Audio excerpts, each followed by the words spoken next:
What's good, YouTube? It's your boy, Jason. I don't know why it's your boy. What the fuck? Alright, anyway, it's Jason. How you guys doing? Um, I'm a little tired tonight. I haven't been sleeping well. I had a crappy week. Um, but nevertheless, I got some comments. One comment in particular that kind of made me think. And I don't usually, well, first of all, I don't usually get a lot of comments anyways. My channel's not incredibly popular, but I think a lot of, well, I usually don't respond to comments with videos because usually my comments aren't that thought provoking. But this one actually kind of was thought provoking. And I had to think about it because I've been saying that the Bible is red pilled for a long time. And I was thinking about it after I read this comment, and he made some points, and I wanted to kind of get into it with you guys. I'm coming at this kind of unprepared, in the sense that I'm just going to read this comment, and then I'm going to kind of give my opinions on it, and then maybe we can do a little research together. Maybe I could look up some things together. If you watch my channel a lot, you do know that I have a Christian background and that I do consider myself a Christian. And I have a lot in the past claimed that the Bible was red-pilled. And I do believe that the Bible is red-pilled in some ways. On the other hand, well, we're just going to talk about it. Is the Bible red-pilled? Is the Bible blue-pilled? Is the Bible purple-pilled? We might come to the conclusion that the Bible maybe is a little more purple-pilled, right? Because I know it's not fully blue-pilled, right? For sure I know that. I know it's got a lot of red pills in it. I do know that. So let's talk about it. Let's read this comment. Don't know if he's a subscriber or not. And I don't know why it says highlighted comment because I didn't highlight it. It's a weird thing. I don't know why it says that. I don't know if you have to highlight it or I don't know why it says highlighted comment. Weird. Anyway, so this person their name is Libertarianism in Cancer. Oh, Libertarianism is Cancer. That's a funny screen. That's a funny profile name. Which ironically, I somewhat consider myself a libertarian. I don't know. I don't know if I consider myself anything, man. Like, the only reason I had considered myself libertarian at one point was because, like, at least, they believe in the least government. They're the most free, but they got some wacky ideas, too. I used to think I was liberal way back in my blue pill days before I actually moved to a liberal area here in Seattle. God, I would choose libertarian. I would choose republic. I would choose anything over liberal now. At least, for how liberals really are. You'll always have those liberals who come out and say, no, not classic liberalism. Classic liberalism is different than modern liberalism. And it's just like, maybe, but you guys are all pretty much the same. And I don't even want to get into how bad modern liberalism is, or these liberals. You know the ones I'm talking about, the SJWs, the feminists, radical feminists, oh god, horrible. Anyway, all right. So let's read this comment and let's kind of break it down and let's kind of study together if we can. All right. So libertarianism is cancer. Funny profile name. Says Bible doesn't say anything about men having sex outside of marriage. Absolutely does. Men can have multiple wives in the Bible, so if a man has one wife, how can he be a virgin for his second wife? That's an interesting question. I've read up on this, and it's actually, just because something happened in the Bible does not mean the Bible condones it, and just because the Bible doesn't specifically say don't do something doesn't mean that it's okay to do it, if that makes sense. I know that like Abraham, like the patriarchs, like Abraham, I don't know if Isaac did, but I know Jacob did. I don't think Isaac had multiple wives. I don't even think Abraham had multiple wives. I think Abraham, who is considered the father of faith in the Old Testament, which, by the way, you have to differentiate the Old Testament and the New Testament. You have to differentiate those two. The other thing is you have to differentiate Christians and Jews, because the Old Testament is mostly just about Jews, who Abraham was. Abraham was the first Jew. Essentially, a Jew is of the tribe of Israel. I think the difference between a Jew and an Israelite is that a Jew is a type of religion, Jewish religion, I think, and Israel is actually a physical place, right?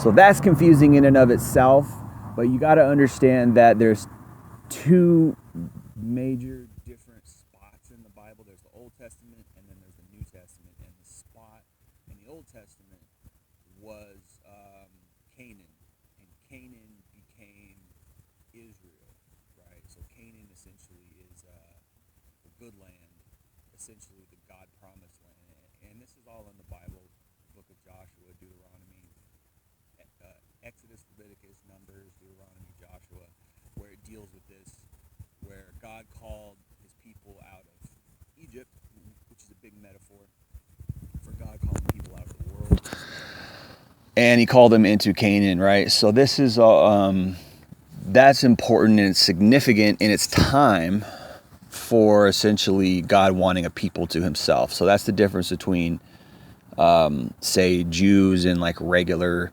Egyptian people or regular people, and it's a metaphor, meaning God's people are different from worldly people, right? And the Bible is extremely metaphorical.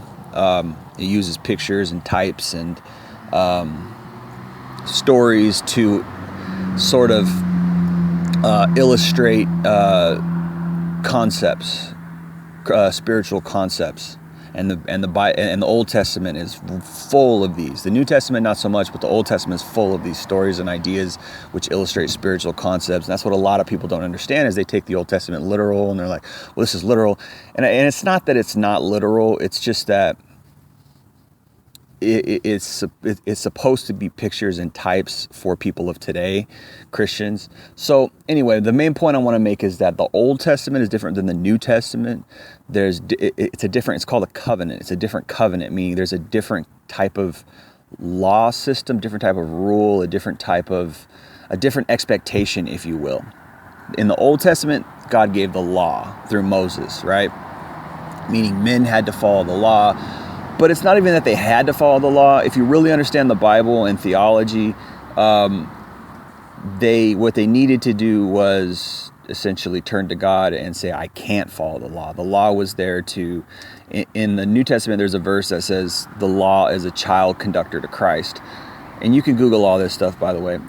What that means is that the law really exposes man's inability to fulfill it, right? And that's what the law was there for. So I don't want to get too deep into all this stuff because I've got a lot of biblical knowledge, but I kind of want to stay on the red pill point. But I really want to, before I get into this and before we start studying here, I want to really differentiate the Old Testament and the New Testament. You can't just you can't cherry pick verses out of the Old Testament and then apply it to today's time. It's not how things work. So even though Abraham, I don't know if Isaac did it. I don't think the Bible really records it. I don't think he did, but Abraham, not his son Isaac, but his grandson Jacob, they both had concubines. A concubine is not the same as a wife. Actually, I believe that Jacob did have multiple wives, but the reason why he had multiple wives was because he got tricked by his boss, Laban.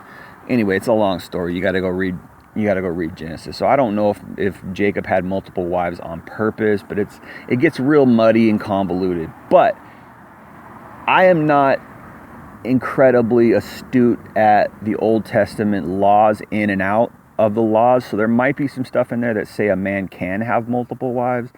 I don't know. We're going to Google that in a half second here, but I do want to make the difference between, first of all, who's ever listening to this and is interested in this, I want you to understand that the Old Testament is not the same as the New Testament. There's a difference in practice and there's a difference in covenant. So meaning things have changed. So for instance, maybe Abraham had some concubines. Maybe Jacob had multiple wives. You could look at Solomon. Solomon had like 800 wives, which by the way is what ruined him, and the Bible clearly says that. And then I think David had multiple wives, King David. I mean, I've studied this stuff from a theological perspective, meaning people who have broken down the Bible and understand. As far as did Abraham and Jacob having multiple wives, multiple concubines hurting them, it doesn't say, and I don't believe it did.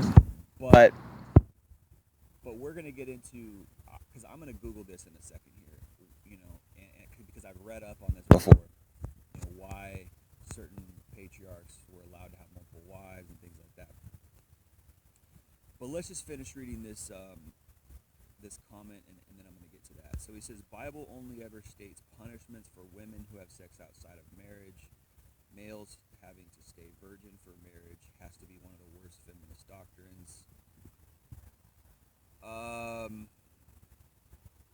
No, I think that it's pretty clear. The New Testament really clearly says that you shouldn't fornicate, and Paul makes that clear. Paul wrote, I think, 13 of the epistles. I think there's like 19 epistles in the New Testament, if I'm not mistaken. 19 epistles. Paul wrote 13 of them. Paul the Apostle. Paul makes it very clear that those who are fornicating, which is sex outside of marriage, are sinning against their own bodies. So that's not true. Bible only ever states punishments for women who have sex outside. That's not true. Actually, it says clearly that God will judge fornicators. I didn't do any research. God dang, man, these cars are loud. Like, why even have a car that loud? It's so stupid. Doesn't it bother you? It doesn't bother you? Anyway, I didn't do any research in the sense that I didn't pull up verses, but I know these verses exist. I didn't actually quote these verses, so I apologize for that, but you can Google it. Just type in God will judge fornicators. Just type that into Google. It says it right there. It says God will judge fornicators, meaning God judges whether you're a man or a woman. You have sex outside of marriage, you're going to get judged. That's not true. Bible only, like, are you sure you've read the whole Bible? Are you sure that you really got into it? Because what I'm reading is totally different. It's just what I read says the opposite. So you say Bible only ever states punishment for women who have sex outside of marriage. No. Well, maybe in the Old Testament that might be true. Because I know that you could say that. I guess you could say that some of the Old Testament laws might be misogynistic, but probably if you think about it, like, the reason for that is because I doubt. I mean, look at today. Most men don't even have access to sex outside of marriage, but women do, and women know this. Women know they have that power. They can have sex anytime they want. Anytime they want, they can have it. Even if they're not even that attractive, even if they're old and frumpy, they can still go have sex because men will have sex with them. So if there is, I don't know exactly what verse you're talking. Probably some kind of Old Testament verse, some kind of Old Testament law where it's saying, stone a woman who has adultery. I know there's those verses in the Old Testament.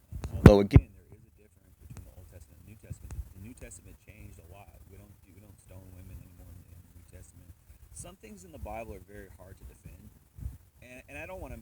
I certainly am not sitting here defending the Bible 100%. There's things in the Bible that I don't like. There's things in the Bible that really bother me. But I'm not God. I'm just the one who wrote the Bible. I'm not the one who inspired it. I'm just a believer. So like, what can I do, or what can I say? I can't disagree with the way God did things. There's a lot that I don't like about the Christian life. There's a lot that sucks about life in general, right? Like, especially for men, it's a shit show if you're not successful, if you're not talented. Successful, talented guys, they're not complaining because they're too busy winning, right? They're not making these videos like, oh, what about the Matrix? What about the Red Pill? They're not making these videos because they're too busy succeeding. They're too busy making money. They're too busy getting laid. They're too busy this, that, and the third. And again, it's not that they won't be judged for those things, because the Bible does say that fornicators will be judged. I mean, nobody's going to escape God at the end of the day. Nobody's going to escape the Bible at the end of the day. Nobody's going to escape it because God's the one who created all that stuff, right? So you can just choose not to believe it, which is your choice, But at the end of the day, when we all die, we're going to go before the judgment seat of God, and God's going to say, hey, you did this, you did that. I gave you an opportunity to believe into me. Someone preached the gospel to you. You read a gospel tract here, you were reading the Bible, and you still didn't choose me. It ain't gonna be like pancakes and strawberry kisses when God comes back, man. People don't, we we live in the age of grace. People think like, oh, nothing's gonna happen because I don't see nothing happening. All there is these crazy Taliban and these crazy um, judgmental Christians, and it's like by the way, don't ever confuse Muslim and Christian. Those two things are very different, although they claim to have the same God, and I'm not going to get into that, but don't confuse those two things.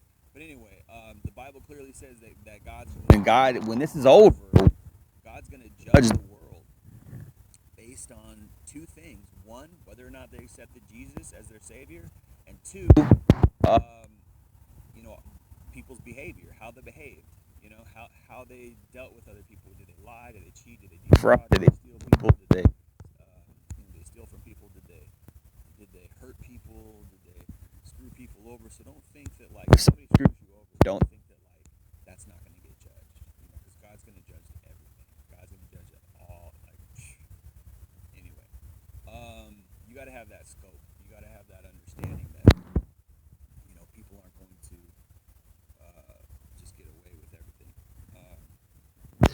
But all right. So that's not true. I know for a fact that's not true. I can't tell you the Bible verses for these two things. The Bible only ever states punishment for women who have sex outside of marriage.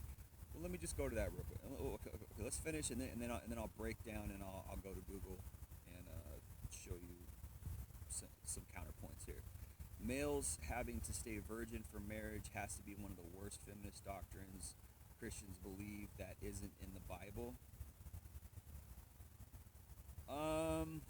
Just nitpicking. This is my cope. All right, cool. I mean, I appreciate that. I appreciate that you're just throwing it out there. You're not like angry, and you're not trying to like judge. Like I do get people come on like my channel and they're just like angry and they're like, So I appreciate that you're at least somewhat staying open-minded here. But males having to stay virgin for marriage has to be one of the worst feminist doctrines Christians believe that isn't in the Bible. I don't know why you think it's just males though, like because I'm pretty sure the Bible states is talking about men and women. If you go to a church or you've heard of a church that teaches that only males have to stay virgin, that's some radical feminist lies right there. It's men and women.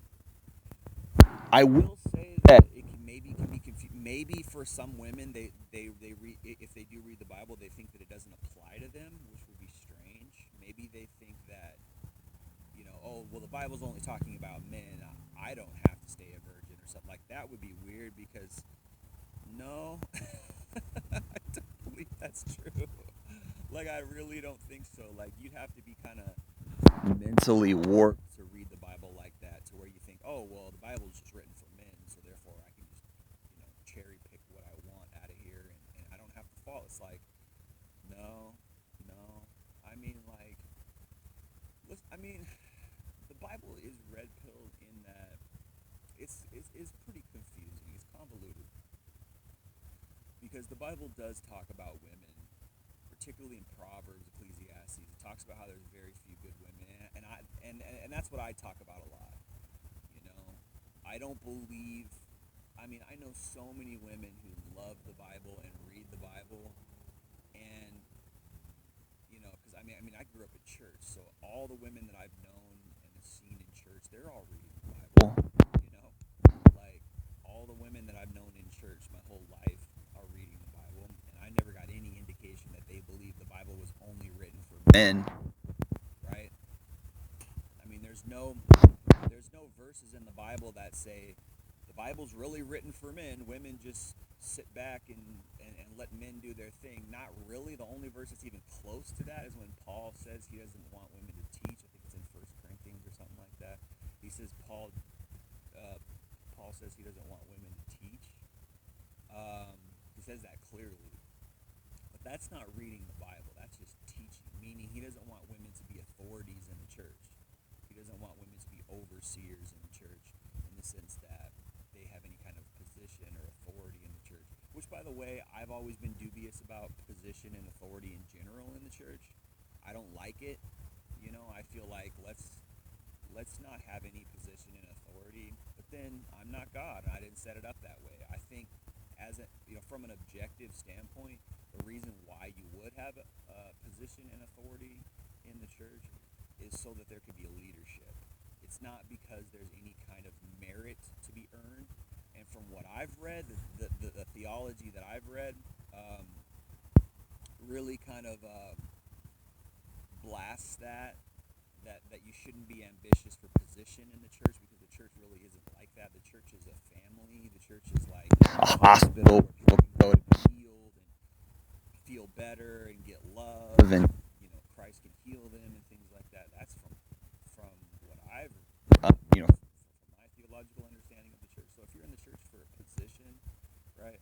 And I think a lot of I know of a woman who was stumbled by that in her Christian walk, and I think it was because she did have ambition. Because someone once told her, she was smart and she was capable and she tried to teach, but someone said, "Oh wait, you can't teach because you're a woman," and that really hurt her. It kind of screwed up her walk with God. So I know of a woman like that, but that's only in that sense of teaching. I've never read any verses that say women can't read the Bible or apply the Bible to themselves. So I'm not sure why you're saying this, why it says males having to stay virgin. I don't know where you got that, because it's all the verses that I've read about fornication, because I assume you're talking about fornication, because fornication means don't have sex before marriage. So if you're staying a virgin, you don't want to fornicate. That's the whole point of staying a virgin. You're trying not to fornicate, right? Fornicate is just going out and sleeping around. I've never I've never read any indication in the Bible where it specifies a gender for that. It's both men and women. So I don't know where you're getting that part. So this part I can sort of understand, where you say Bible only ever states punishments for women who have sex outside of marriage. Okay, what is sex outside of marriage? Sex outside of marriage is adultery. So I think you're talking about the Old Testament verses where like females who commit adultery are stoned, whereas males, when they commit adultery, I think they have to marry the other woman or something like that. So I will say that those things seem misogynistic, but again, if you look at it from the scope of reality, reality is women can go have sex anytime they want, because most men will agree. Men can't just go have sex anytime they want. So I'm pretty sure that's the thought in the Bible, which also leads me into what I have an issue with, which is that men have to have money. Which this guy the same guy made a good comment on that note on my last video where I said women are looking for a prepackaged man, and he says this is why girls were married young to adult men that are established and can provide for a family. In the Bible, women do not want to wait and build something with a man, which is a great comment and very true. They don't want to sit around and wait, and it is true that girls were married young to guys who were established. I don't know how old the guys were. I'm sure they weren't that much older. I don't know if it's really true that like, oh, these 35-year-old guys are marrying 15-year-old women in the Bible. It doesn't give any indication of that from my knowledge, from my reading. At least it doesn't specify anybody's age. I think they were both young, but I do think that you are right in that the guy had to have money first, or at least he was established first. At least it doesn't really say that has to be. I can't see any verses. I can't think of any verses. And I've read the Bible a lot in the last 15 years. I've never, off the top of my head, I don't believe there's any verses that really say a man has to have money. But I do know in the New Testament, Paul, I don't know where, but again, you can Google all this stuff. Paul says, well, actually, let's Google it. Paul says, a man who doesn't provide for his own, meaning his own family, is worse than an unbeliever. Man who doesn't provide for his own,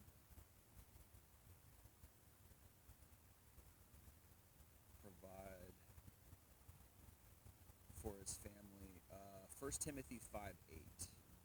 So let's go to that. 1 Timothy 5:8.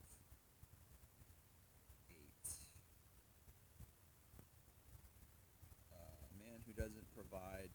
But if anyone who does not provide for his own, and especially for those of his household, he has denied the faith and is worse than an unbeliever. So the Bible is full of practical stuff like this, but again, I've read it and I can't think of any verses that, you know, uh, you know, coincide with what you're talking about on those other things. But I do, like I said, it does say here that if a man does not provide for his own, and especially for those of his household, he has denied the faith and is worse than an unbeliever. I believe that means like he has the ability to work and he just chooses not to work. He just chooses to be lazy or whatever. Because some guys they're just like that, which is it's a strange thing. You got to take the Bible with a grain of salt because everybody has different circumstances and things like that. So let me go real quick back to here. I got one more thing to because I'm running out of time here, but yeah. So that's probably why it says the Bible only ever states punishment for women who have sex outside of marriage, because it's easy for women to have sex. It's not easy for men to have sex. Men have to have money. That's just the way women are set up in their mentality. And, unless a guy's a Chad and then they want to have sex with him. But for the average guy, women say that 80% of guys are not attractive. So the average guy is not attractive, so he's not going to be able to get sex, right? So this is why men have to have money to get a woman. It's a sad reality. It's something that I've had a problem with from day one, but it's the way that it is. It's nature, and I'm not going to talk too much about that because it's a long fucking just a bunch of bullshit that bothers me, but it sucks. But it's reality, because if women indiscriminately had sex like men indiscriminately have sex, then nothing would ever get done. This is what I always say. The world. Someone I read a comment. Someone said that I can't remember if it was on my channel or not. Someone said that if women indiscriminately had sex with men like men indiscriminately have sex with women, then the world would just be full of single dads or deadbeat dads, guys who wouldn't pay. Which I don't know if that's true, because the world already is full of single moms and guys who don't want to raise the kid. So it's like, I don't know. Anyway, men can have multiple wives in the Bible. So if a man has one wife, how can he be a virgin for his second? I mean, that's a good point objectively, but I don't believe that that's true. Let's look that up. Okay, this is the one I really wanted to look up. Why can men have multiple wives in the Bible? Let's see what Google says about this. This is a website. Got Questions is a really good website that's biblical, very objective. Why did God allow polygamy, bigamy in the Bible? I'm not sure what bigamy is. What the fuck is bigamy? Bigamy. The act of going through a marriage ceremony while already married to another person. That's funny. Okay, so why did God allow multiple marriage and then men to marry? Anyway, the question of polygamy is an interesting one in that most people today view polygamy as immoral, while the Bible nowhere explicitly condemns it. The first instance of polygamy in the Bible was that of Lamech in Genesis 4:19. Lamech married two women. Several prominent men in the Old Testament were polygamous. Abraham, Jacob, David, Solomon, I already mentioned those guys, and others all had multiple wives. Solomon had 700 wives. I had 800. Solomon, 850, I think, or something like that. Solomon had 700 wives and 300, okay, that's probably right, and 300 concubines, essentially wives of a lower status. Yeah, concubines are like women who are like your slaves and you kind of have sex with, which is kind of even more messed up in a way. According to Kings 11:3, what are we to do with these instances of polygamy in the Old Testament? There are three questions that need to be answered. One, why did God allow polygamy in the Old Testament? Two, how does God view polygamy today? Three, why did it change? One, why did God allow polygamy in the Old Testament? The Bible does not specifically say why God allowed polygamy. As we speculate about God's silence, there is at least one key factor to consider. Due to patriarchal societies, it was nearly impossible for an unmarried woman to provide for herself. Women were often uneducated and untrained. Women relied on their fathers, brothers, husbands. Yeah, I don't know I mean, that's kind of bullshit. But unmarried women were often subjected to prostitution and slavery. I mean, I guess hard times. I don't know. Anyway, Got Questions. You can look it up. This is called Why Did God Allow Polygamy?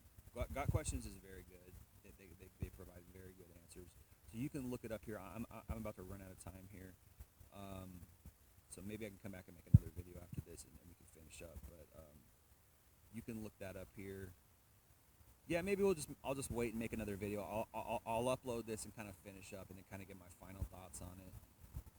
I didn't really expect this to be that long, but I took a little longer than I thought. All right, so let's finish up on this one, and then I'll come back on a second one. So appreciate you listening, Jay Lee, Northwest Podcast.